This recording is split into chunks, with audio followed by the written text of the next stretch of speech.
বং রেসিপিতে তোমাদের সবাইকে স্বাগত জানাই। আশা করি তোমরা সবাই খুব ভালো আছো, আমিও ভালো আছি।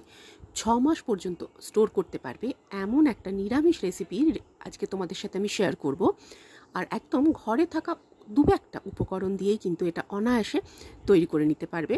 আর যখন ইচ্ছা তোমরা এটা খেতেও পারবে, গেস্টকেও দিতে পারবে। আর এটা আমার দিদার একটা রেসিপি, মানে বুঝতে পারছো অনেক পুরনো একটা রেসিপি আমি তোমাদের সাথে আজকে শেয়ার করতে চলেছি। সবটাই স্টেপ বাই স্টেপ তোমাদের সাথে আমি শেয়ার করব। দেখে নাও আমার আজকের রেসিপি টক ঝাল মিষ্টি ডাঁটার আচার। ডাঁটার আচার করার জন্য প্রথমেই আমি ডাঁটাগুলোকে ছোট ছোট করে কেটে নিয়েছি আর একটা কাপড়ের উপর ছড়িয়ে দিচ্ছি। এক্সট্রা যে জলটা থাকবে সেটাকে কাপড় দিয়ে ভালো করে মুছে নেবো। আর মোছা হয়ে গেলে একটু খোলা হাওয়ায় এটাকে ছড়িয়ে রেখে দেবো, যাতে ডাঁটার যে জলভাবটা আছে সেটা আর না থাকে। আর এরপর আমি কয়েকটা তেঁতুলের ছড়া নিয়ে নিচ্ছি, তার মধ্যে অল্প একটু জল দিয়ে তেঁতুলটাকে ভিজিয়ে রেখে দেবো।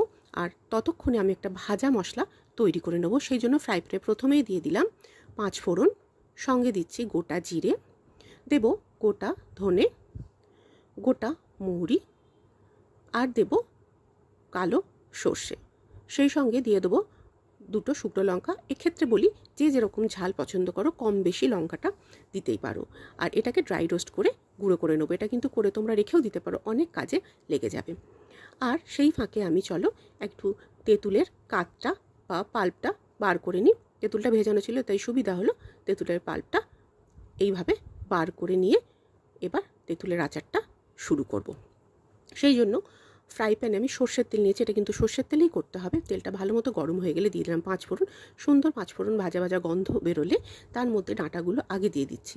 সেই সঙ্গে দিয়ে দিলাম আন্দাজ মতো নুন আর অল্প একটু হলুদ। আর এটাকে একটু নেড়ে চেড়ে নেব প্রথমে, তারপরে আন্দাজ মতো জল দিয়ে ডাঁটাটাকে সেদ্ধ হতে দেবো। দিয়ে দিচ্ছি জল ডাঁটার পরিমাণ অনুযায়ী, অতিরিক্ত বেশি জল দিলে হবে না, তাতে ডাঁটা কিন্তু বেশি সেদ্ধ হয়ে গেলে একেবারেই ভালো ডাঁটার আচার তৈরি হবে না।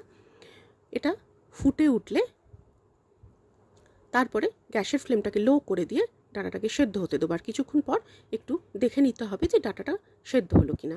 ডাঁটা ঠিক মতন সেদ্ধ হয়ে গেলে, মানে শক্তও থাকবে না আবার একেবারে নরম হবে না, তারপরে তেঁতুলের যে পাল্পটা রেডি করে রেখেছিলাম সেটা ডাঁটার মধ্যে দিয়ে দেবো।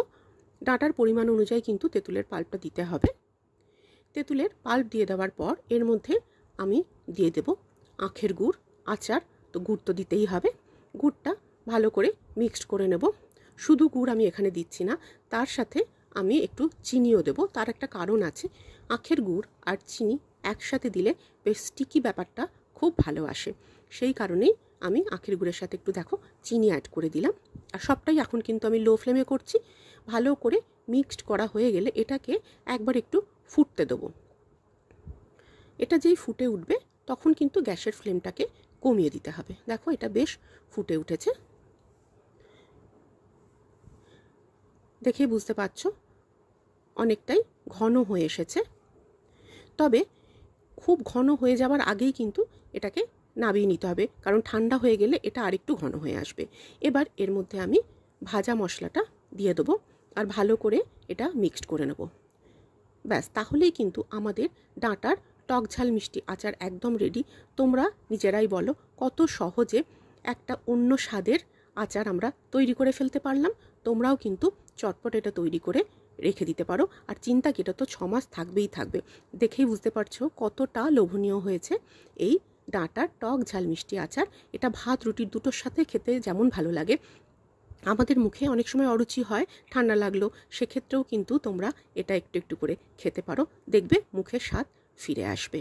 আমার আজকের এই ডাঁটার রেসিপি তোমাদের কেমন লাগলো অবশ্যই জানিও। আর ডাঁটার আচারের রেসিপি তোমাদের ভালো লাগলে একটা লাইক শেয়ার করে দিও, আর চ্যানেলটা সাবস্ক্রাইব করে আমার সঙ্গে থাকার অনুরোধ করলাম। সবাই খুব ভালো থেকো, সুস্থ থেকো।